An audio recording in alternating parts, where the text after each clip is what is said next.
नमस्कार बंधुओं, मैं सदानंद पाल। बीपीएससी या अन्य परीक्षा आयोगों की जो मुख्य परीक्षा होती है उनमें निबंध की भी परीक्षा होती है, जिसे ऐसे राइटिंग कहते हैं, लेख कहते हैं, आलेख कहते हैं। वह निबंध लेखन हम कैसे करें? मैं प्रतियोगिता दर्पण की तरफ से अखिल भारतीय निबंध प्रतियोगिता में द्वितीय स्थान प्राप्त किया हूं तथा कई राज्यों में निबंध प्रतियोगिताएं आयोजित हुई, उनमें प्रथम पुरस्कार भी प्राप्त किया है। मैंने जो निबंध लिखा है उनमें अधिकतम अग्रतांक प्राप्त किया है। इसलिए मैं सोचता हूं कि मैं जिस ढंग से निबंध लिखा करता हूं उस ढंग से आपको बताऊं।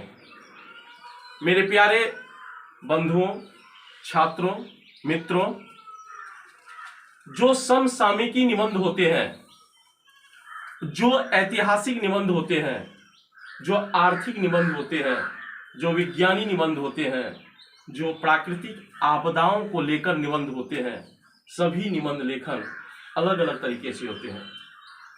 पहले का निबंध विषय प्रवेश से लेकर मध्यगामी ऊर्ध्वपातन से लेकर उपसंहार तक होती थी, लेकिन आपके पास समय सीमित है और वहां पर परीक्षा में एकल मित्र आप खुद हैं। इसलिए मेरा यह कहना है कि आप ऐसे निबंध का चयन करें जिसे आप विश्वसनीय तरीके से उस पर लिख सकते हैं। बिंदुवार अगर न हो तो अनुच्छेद बदलकर, यानी कि पैराग्राफ चेंज कर। मैं कुछ उदाहरण देता हूं। यह मैंने निबंध लिखा है।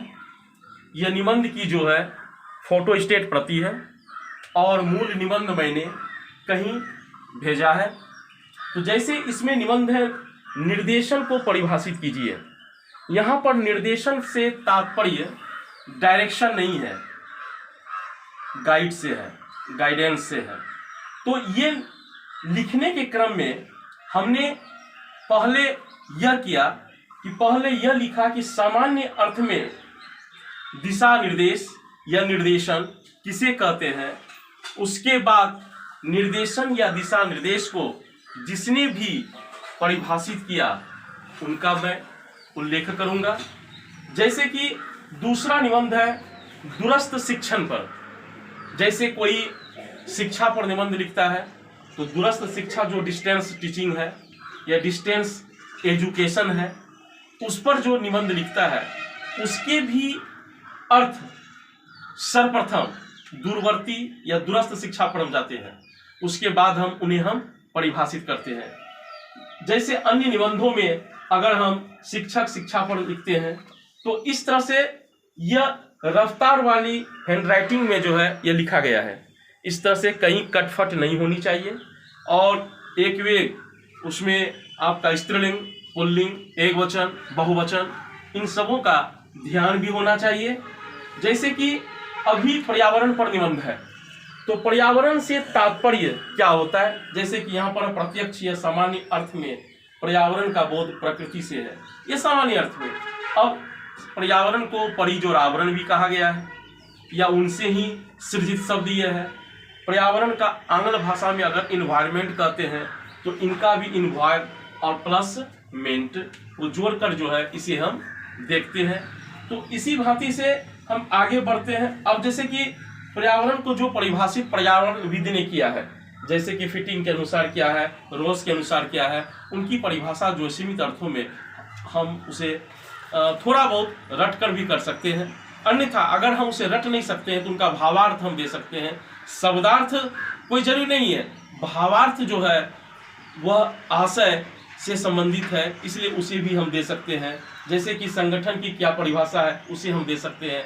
मौलिक रूप से अभी जैसे कि भारत यूक्रेन का जो संबंध है उसके परिप्रेक्ष्य में रूस यूक्रेन युद्ध में रूस की भूमिका, भारत क्या मित्र देश है वह उसके तारतम्य में किस तरह से व्यवस्थित, किस तरह से ये हम मित्रता निभा सकते हैं, आज के परिप्रेक्ष्य में अंतर्राष्ट्रीय निबंध का एक वह उत्तम उदाहरण है।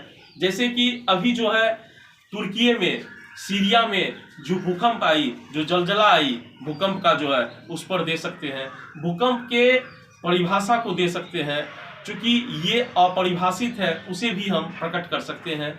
साहित्य पर भी जो हम निबंध लिख सकते हैं, जैसे कि अगर मैं प्रधानमंत्री होता तो उस पर भी आप निबंध लिख सकते हैं। तो इनमें क्या है, स्वप्न है, लेकिन यह स्वप्न न डरावना होनी चाहिए, न स्वप्न जो है हवाई होनी चाहिए, स्वप्न यथावत होनी चाहिए, वास्तविक अर्थों में होनी चाहिए। तभी हम उस निबंध को लिख सकते हैं जिनका शीर्षक होगा अगर मैं प्रधानमंत्री होता। तो इसी भांति से मित्रों, हम निबंध का जो है शुरुआत परिचय दिए कि निबंध इस ढंग से होनी चाहिए। अगला जो भाग होगी उन्हें मैं और विस्तार दूंगा इसमें कि निबंध किस भांति से लिखा जाए। तब तक के लिए शुक्रिया, सादर धन्यवाद।